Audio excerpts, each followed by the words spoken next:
Hello everyone, welcome back to my channel. This is Mitanshi Agarwal. I'm a certified resume writer, career coach, and an HR professional from over half a decade. And today in this video, I'll be answering a question that I get asked a lot. What happens to your background verification if you have absconded the job or left without serving the notice period? So this is a very sensitive issue. I'll be sharing my very honest, practical perspective based on what happens in the industry.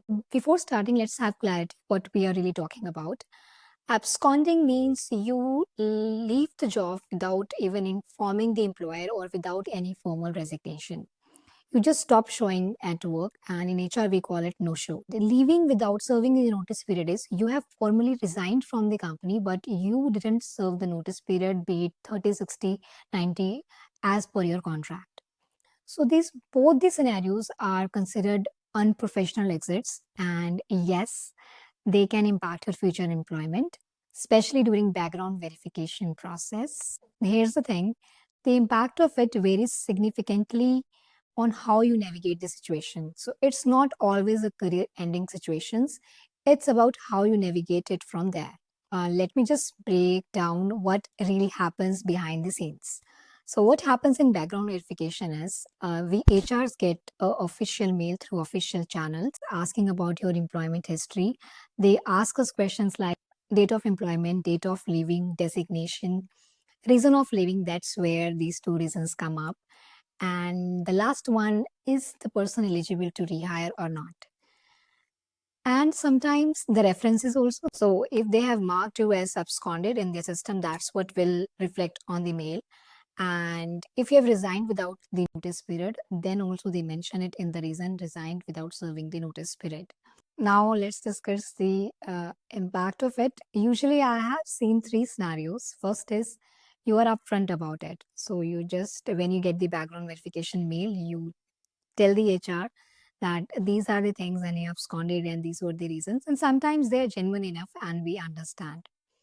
The second is you completely hide it. They don't mention anything and then it comes in the background verification. And if the company has no tolerance to dishonesty policy, they will immediately terminate your offer letter or even make you resign even after joining the company. And the scenario third is you just completely hide it even from your resume and you just show in terms of gaps. And sometimes people have done it more often, the gaps of 1 month, 2 months here and there. So these are little things which are visible to the HR. And now let's come to the most important part, that is how to navigate and manage the situation. So I'll be honest with you, this varies from situation to situation, but I'll be giving you my general suggestions. So first is assess your situation. Why do you really left the organization or abscond the organization? Was it due to the harassment, work culture, family crisis, medical emergency, be it anything, or was it just impulsive? It will really help you to set your narrative. Now, the second thing is contact your previous HR and ask for your documents. Yes, open that book. Send a formal mail explaining why you left the company abruptly and asking for the documents. Legally, no company can deny you with your experience and a leaving letter, but they do can mention the reasons like terminated. They have the right to do that. And try to get all the documents from the previous HR. If they cooperate, that is okay. And if sometimes people don't get any replies, so send that mail again and again so that in your records it is there that you have been reaching out to them. Sometimes they will ask you to pay the amount of the notice period in order to release the documents. So do that if required. Now there will be two scenarios. You will be able to regularize it, or in some cases you will not be able to regularize it. So in both the scenarios, you still have to give it a thought to mention it on your resume or not. To be very honest, it varies from situation to situation, how much time period and what sort of profiles you're looking for, what will you show in the career gap. Take your mental judgment, keep the narrative same. Sometimes people build 2, 3 narratives and they don't align it well and we spot it and then we keep it underlined like you're not able to trust the candidate. And if you don't show the experience in your resume, then how will you define the gap and how much gap is okay and how often the gap is? So you need to align all the profile in just one story.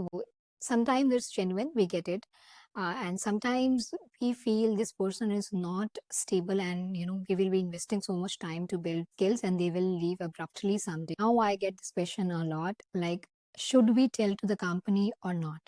Will they find out or not? So this is all connected. If the job is connected to your UN, the PF and everything is deducted, so it will 90, 95%, 100% will show in your background verification. And they will ask you so many questions if you have not mentioned them before. Always mention the HR, like, this was the scenario and this was the situation. Maybe I was not mature enough. It was in my initial phase of my career, and now I have worked 3, 4 years after that in one single company. So that really shows my dedication and my maturity now. So these type of things will really work in your favor. Even the companies who have this strict background verification policy, they also accept these candidates like this who are being honest before the background verification process. And I get a lot of random questions also related to this subject. Can a company blacklist you? No, there is no such thing. They cannot blacklist you. Second is, can they hold your relieving experience letter? Legally, they can't. Can you file a case? They don't. Yes, but personally, I don't feel it's worth the time. So if you're absconded and can't go back, so just focus on moving forward positively. Moreover, the background verification varies from the size of the company. It is different in startups, mid-size and large MNCs. I have also made a separate video on that. I'll be linking that video in the description box. How you navigate the situation impacts immensely. I have seen it firsthand. If you have done something like this, don't repeat it again. It creates a pattern. If you find this video helpful, please give it a thumbs up and subscribe to my channel for more HR insights.